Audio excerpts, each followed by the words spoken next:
Low energy, unfocused, foggy? You might be dehydrated. Whether it's hot yoga, over 100-degree weather, or too much sun. Gatorlyte, with a specialized blend of 5 electrolytes, was scientifically designed to help move fluids into the body faster for rapid rehydration. Shop now at retailers nationwide. Gatorlyte hydrates faster than water. Is it in you? Symptoms noted are signs of mild to moderate dehydration. Consult a healthcare professional if symptoms persist. Running a small business means I wear lots of hats. When I put on my hiring hat, I can count on LinkedIn Hiring Pro to make it easy. LinkedIn Hiring Pro helps manage my hiring workflow, puts my job post in front of a unique network of professionals, and matches me with the best candidates for my business. I can also share my job with my network. No other job site lets me do that. No wonder most small businesses say they'd use LinkedIn Hiring Pro again. Hire right the first time. Post your job for free on LinkedIn today at linkedin.com/quality. This message is brought to you by Apple Card. Shave ice by the beach. A trip to the state fair. And a throwback flick at the local drive-in. They're more than just items to check off the summer bucket list. They're also opportunities to earn 2% daily cash back when you use your Apple Card with Apple Pay. Apply for Apple Card now and use in-minutes with Apple Pay. Subject to credit approval. Apple Card is issued by Goldman Sachs Bank USA, Salt Lake City branch. Terms and more at applecard.com. From the Fifth Quarter Studios in Madison, Wisconsin, you're listening to Coach Unplugged. And now, your host, Steve Collins.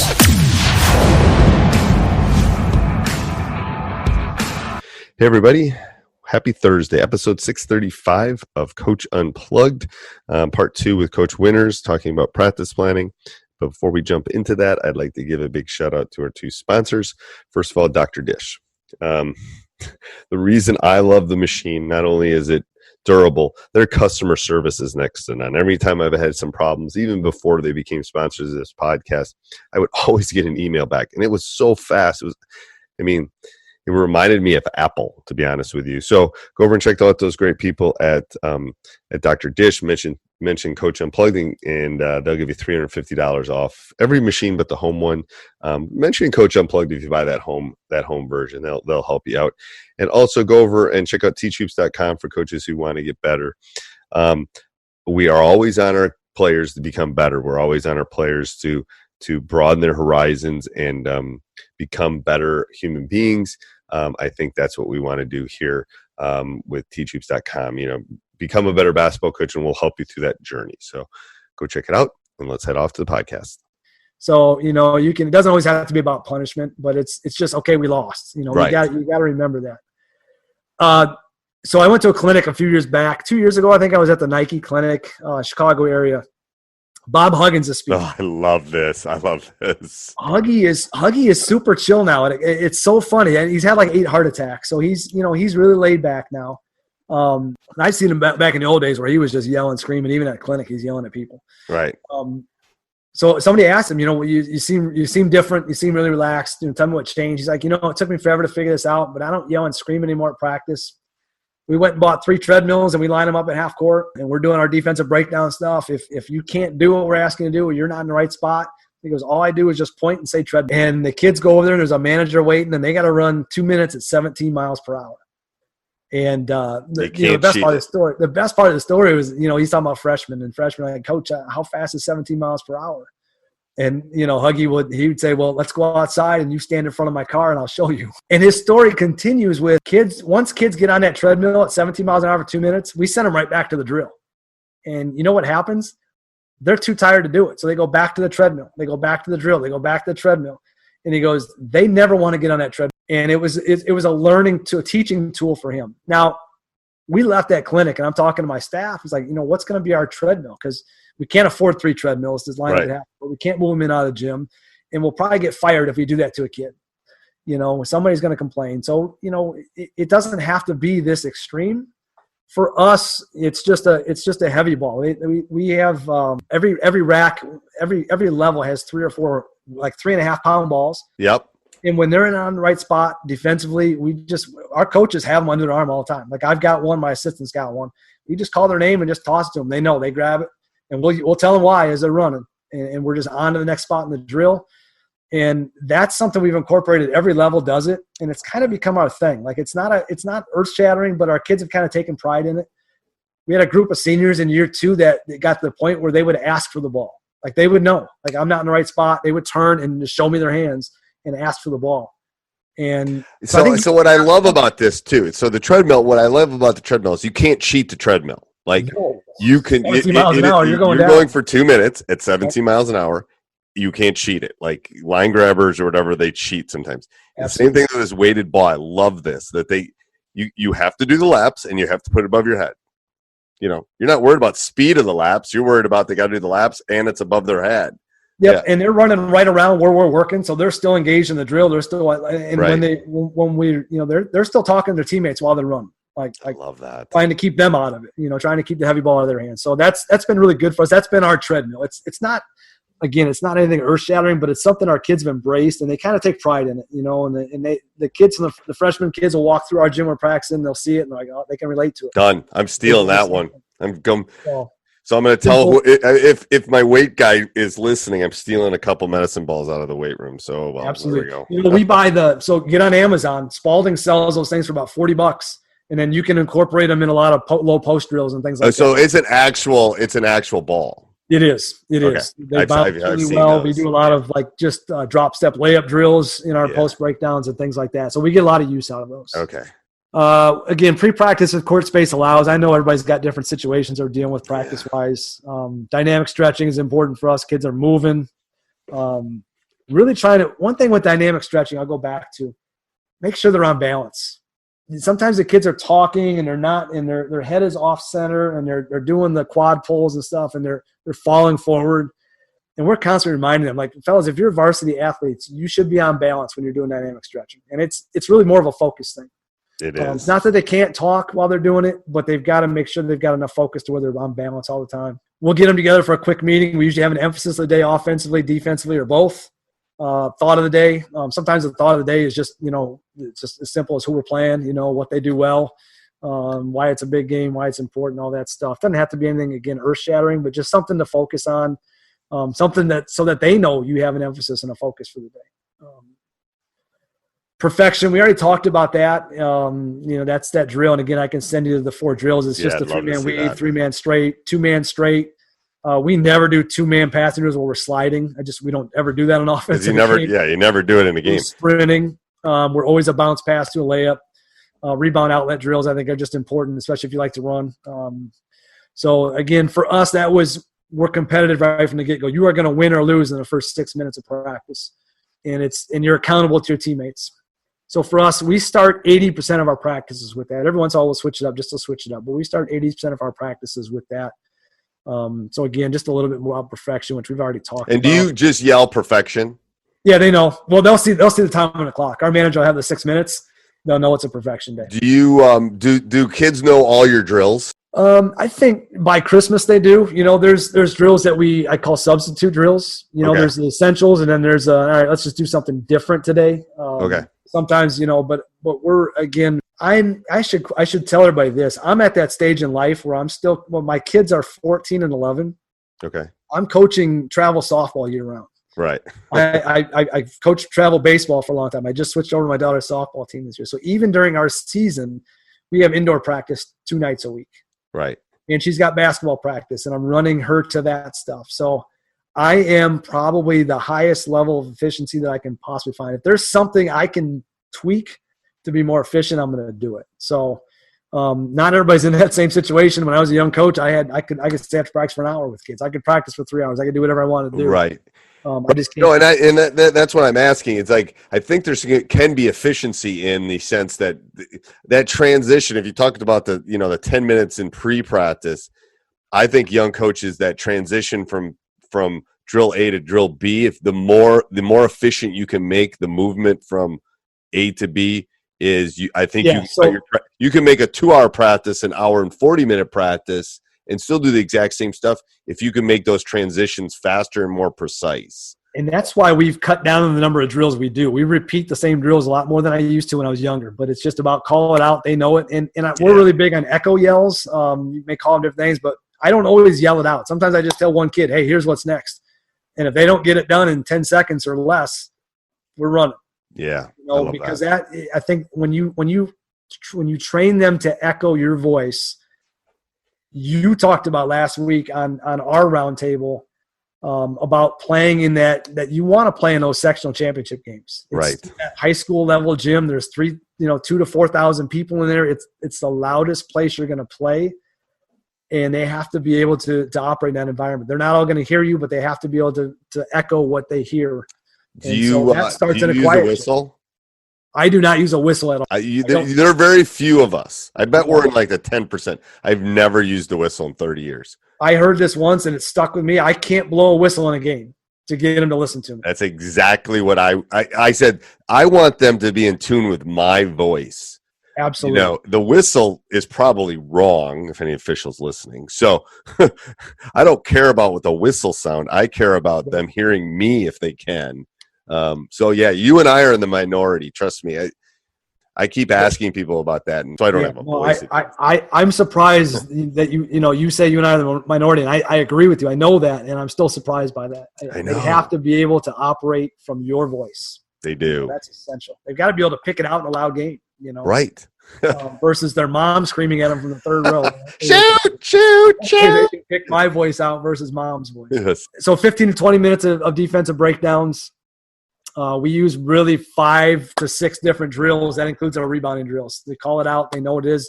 We start with a transition drill, 5-on-4+1, where we're just at a disadvantage. So our guys in transition are playing a diamond zone, stop the ball, protect the rim, and they transition from a diamond zone to man-to-man when they're down. It's just those are concepts we work on every day. Stop the ball. We need a rim protector. And then we've got to get that fifth guy matched up. So it's really just about protect the paint is what it is, but we go in a diamond shape. So we practice that in our transition drill. So, I used to have probably a 10-point principle defensively, and I really simplified it. Like, we got to get back. If we don't get back, we're getting scored on. We got to be able to close out under control. If we can't close out under control, we get beat off the dribble, we probably get scored on. We've got to be able to jump to the ball. If we can't jump to the ball, we probably get scored on. And we've got to be able to communicate through when we're in scramble mode. We've got to be able to communicate through that and get guys off the three-point line and finish the box out. So that's really what our drills do. And a lot of our drills, we do multiple, we're covering a lot of that all at the same time. So our defensive drills breakdown, let me show you this really quick here. So this is our this is our 5-on-4+1, really simple concept. I call a name, they run and touch the baseline. I'm throwing the ball to one of the guys on the baseline, and they're running their break and flying down the floor. Really, really, really about communication. Again, that diamond for us, just stop the ball, protect the rim, protect the wings so you can get shooters off that three-point line in transition. This is probably a 4-minute drill. It's usually we keep score. We give a point for every possession. Either the offense gets a point or the defense gets a point. So you can get a stop and then go down and score. You get 2 points on that trip. So again, this is available. I don't want to spend too much time. Yeah, we'll put this in the show notes. People can. We move to a really simple closeout, jump to the ball drill. You close out on the ball, they throw to the wing, you jump to the ball hard. And we want our jump to the ball really athletic, big body language, take up space. So we practice it every day. This is a 2-minute drill, sometimes 90 seconds. Good closeouts, jump to the ball hard, communicating through the entire process. So we go from transition defense to closeouts. I stole this from Augustana University, Gray Giovanni, a couple years ago at a clinic. Really good drill. It's a 6-man closeout drill. Kind of a crossfire. The X3 is going to roll it out to 1, close out high hands. Pass goes to the top. X2 closes out on 2. We jump to the ball. X3 or X1 closes out on 3 on that reversal. Again, you see. And when you're running these, are you looking for things? Are your assistants looking for things? Are the other kids looking for things? So our emphasis again is those essentials. Right. Close out and jump to the ball are huge right now.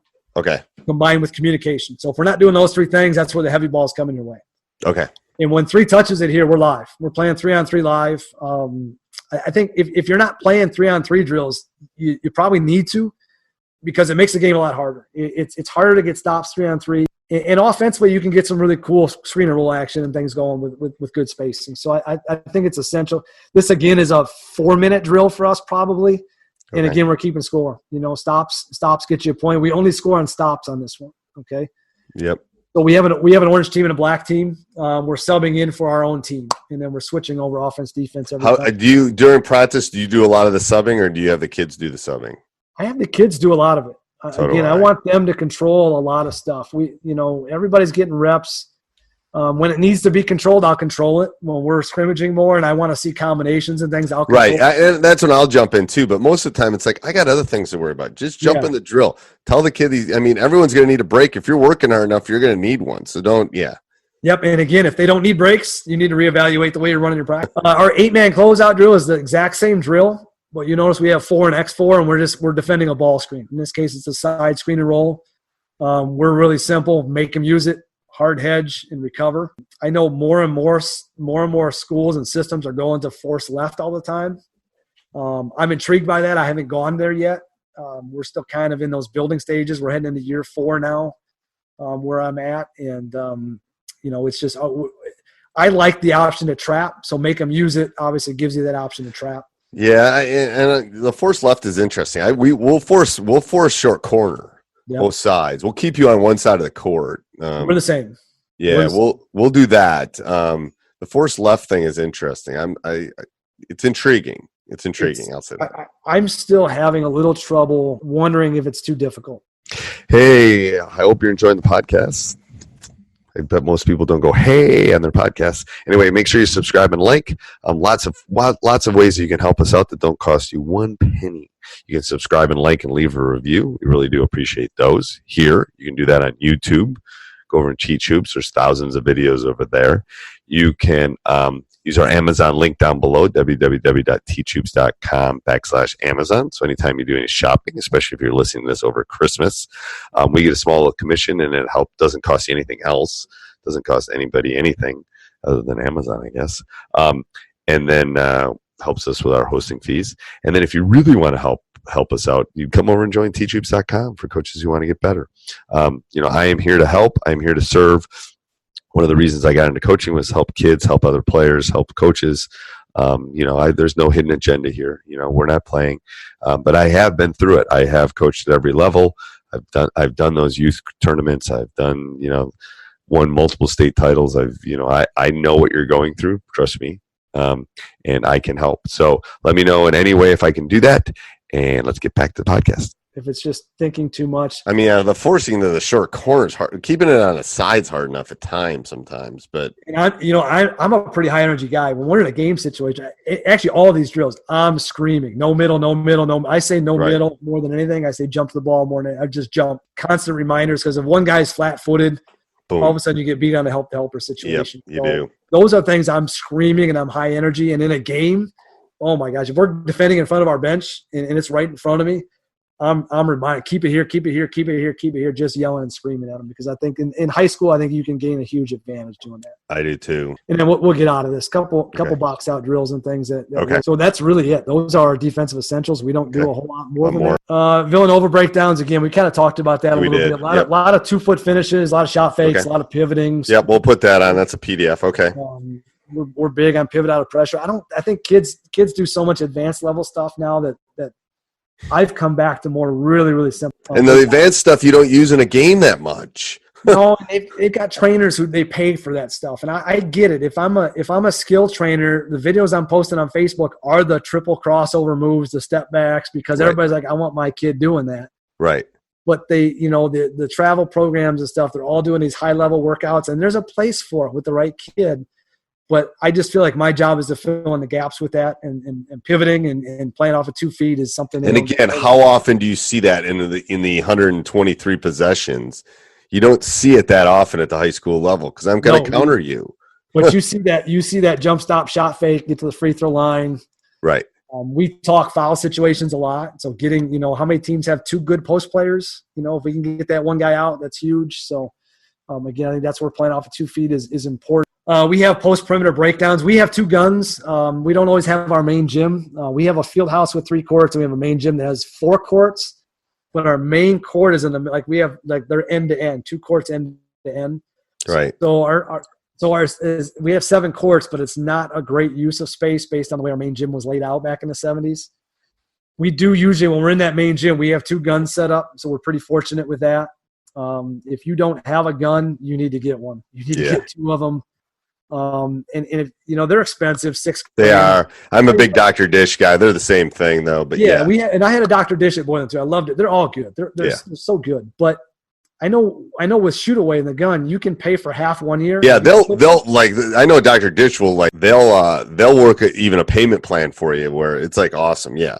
So we split. So we did a 2-payment plan. We pay now and get it. We pay half now and get it, and we pay again in 9 months. But we split with our girls, so we paid $1,400 each. Yeah. Now and $1,400 each in 9 months, and we had a trade in, so we got about $1,200 off a trade in. But really, the best fundraiser you can do is find a way to get 1 or 2 or however many. You can it's just about reps too. It is. It really is, and you can't replicate that any other way. Offensive breakdowns again. Just some actions that we do, some DHO stuff. We do some sweep action. Pretty basic level motion stuff. I know you. I think you're a read and react guy, if I remember. I am. I'm a little bit of everything. It just depends, but read and a hybrid of read and react. But yeah. I like this stuff I'm a quick hit guy. I like my sets. I like to manipulate early movement. But then this stuff comes into play after those sets come to an end or they break down. Right. We still want to continue to build some of those habits. So we've got about 4 drills we use there.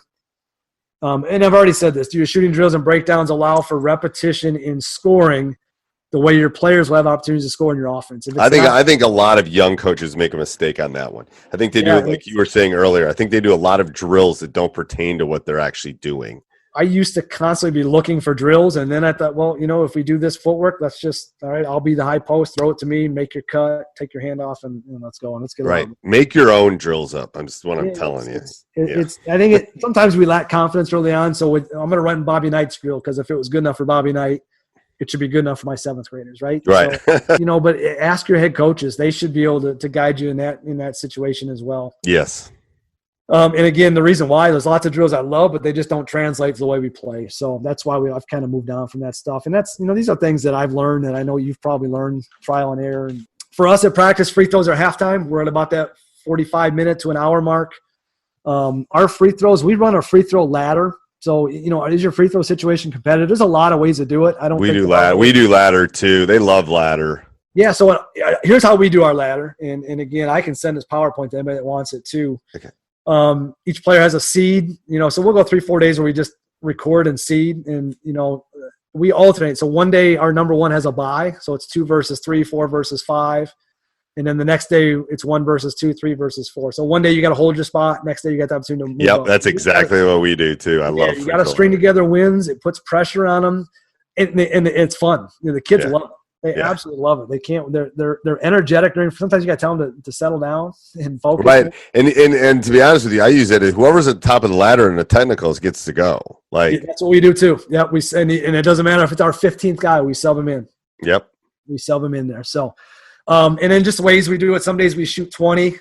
We usually don't do more than sets of 5. I usually try to even 5. I kind of like, they're never going to do that in the game. See, and I change it up. Like I'll do a free throw ladder where they'll shoot 20. I'll shoot a free throw ladder where they'll shoot a bonus. I'll do free throw ladder. I just want to put different pressure on them. That's the next thing I've got on the screen here. Some days we shoot 10 sets of 1-and-1. So if you miss that first one, you don't even get the second one. Right.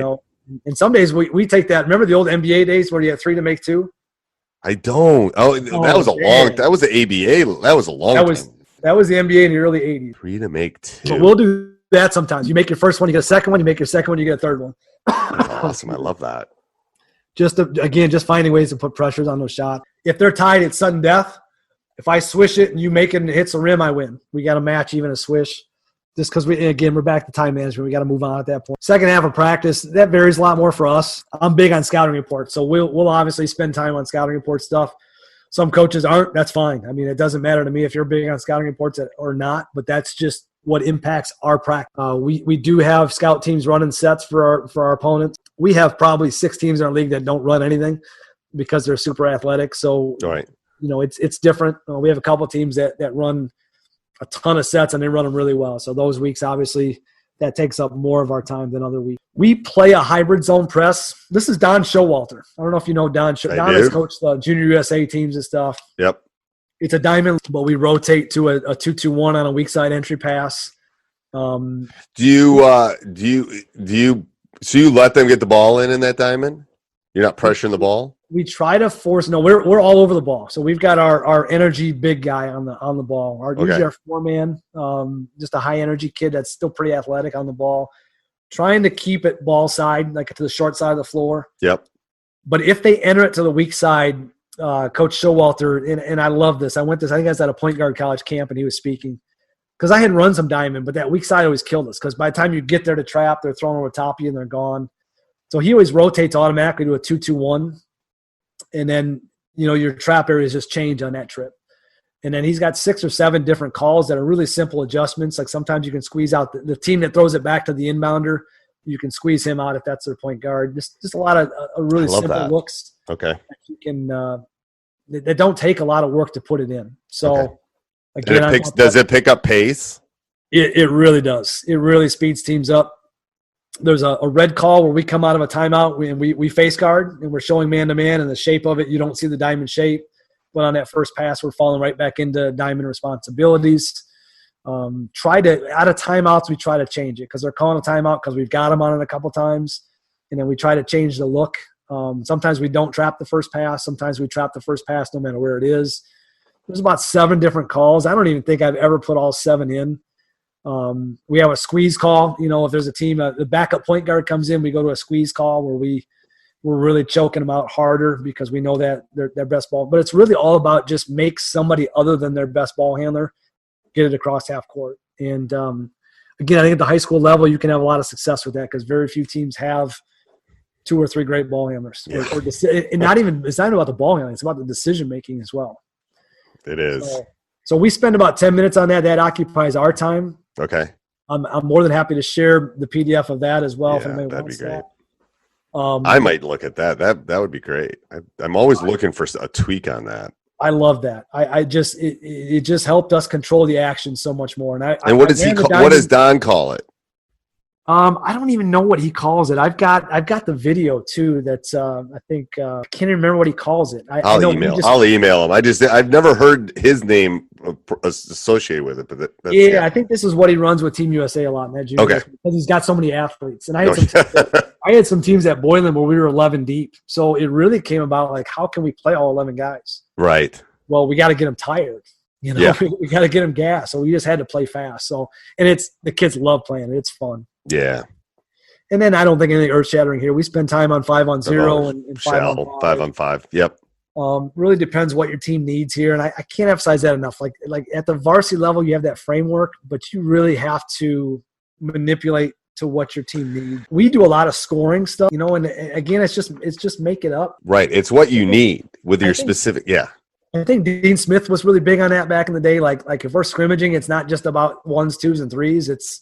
So if we're a bad offensive rebounding team, we may be given a +2 for every offensive rebound and just watch the energy level go up because that's an effort thing. It's just really have you emphasized it enough. In most cases, it's probably you haven't emphasized it enough. Sometimes you don't rebound well because you don't have the studs. But yeah, that's what I was talking about last week. It's really what you emphasize. Like if you're emphasizing, getting them. I'm sorry, but here's the best part for me though. They want to win in scrimmage, so now you're emphasizing in a time where you really have their attention at its highest level. So anything we need. If we're not screening well, some teams don't screen at all. If you're reading react guy, you may not screen much at all. But we'll go point per screen, and it's got to be a good screen. Like either there's got to be contact, or we got to see a defender really have to move to go around it. So we'll have an assistant coach scoring these things. Maybe it's a point per ball reversal. We're just struggling moving the ball. It can be a point per deflection on defense. It can be offense. It can be defense. But again, the kids want to win. So if all of a sudden this is worth 3 points, taking the charge is worth 5 points, watch them line up to take charge. But just, again, manipulate and emphasize. I think that's really, really important. It's not what you teach, it's what you emphasize. And we all teach a lot of stuff, and we want to be good at a lot of things, but ultimately it comes down to what they hear you say over and over again. Kiss, baby, kiss. Or what you reward them with on that scoreboard, and that scoreboard is a great tool. And then if your team is sloppy, start with 3 basketballs. Put 10 minutes on the clock. We're going to scrimmage for 10 minutes. Well, we got 3 balls. That ball went over in the corner. It's out of bounds. It's turnover. Okay, here's ball number 2. That ball gets thrown away. Here's ball number 3. You better protect it. It's the last one. And we basically early in the season, if there's 7 minutes on the clock and we hit that 3rd turnover, we're running for 7. I love that. That's a great drill. late in the season, will we run them for 7 minutes? No, but we'll make them run for a minute or two and then get back out there and just teach them to value the basket. I've had years where I've had to do that. I've had years where I haven't had to do that at all. It really depends, again, on your team. But, if they're a team that doesn't value the ball. You just hit one of my pet peeves because I'm like, I live in Madison, Wisconsin. I'm like anti-turnover guy. Like, well, you have to be, because Bo Ryan will show up and or Dick Bennett will show up, or it's like, that was my first clinic. It was Dick Bennett Friday night, Saturday morning, Wisconsin basketball practice, Wisconsin football game. I think I was 20 years old. It was my first clinic, and you want to talk about a guy that will make you fall in love with basketball? Oh, that was it. His son's just Anyway, don't get me started on Virginia. Unbelievable. So good. So good. I still do. Our defense is still the old push. He runs it so well. So you're up to situations. How much? Let's talk the season. How much time in the season do you spend on this? How much time in practice do you spend on situations? In practice, weekly. I think early in the season we're probably closer to 20 minutes of practice. Okay.